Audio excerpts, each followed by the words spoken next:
Hi everyone, welcome back to my new another mini blog. তো ভিডিওটা হচ্ছে কিছুদিন আগে, আর সেদিন সকালবেলা ঘুম থেকে উঠে আমি গিয়েছিলাম প্র্যাকটিসে।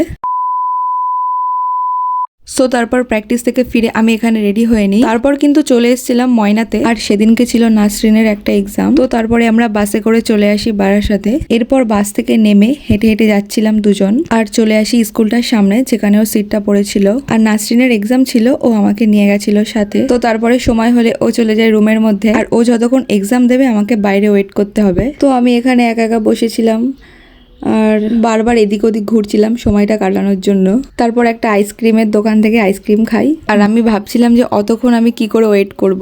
এরপর আইসক্রিমের দোকানদার কাকুটা কোথাও একটা গিয়েছিলেন আর আমাকে এখানে বসিয়ে রেখে গেছিল। মানে নাসরিন এসেছিল এক্সাম দিতে আর আমি এসেছিলাম দোকান পাহারা দিতে। তো আমি এখানে দোকানের সামনে বসেই আছি, বাট সময়টা কাটছিল না, অনেক বোরিং লাগছিল। আর আমি এখানে বসে বসে রাস্তার দিকে তাকিয়ে গাড়ি যাচ্ছিল এসবই দেখছিলাম আর কি।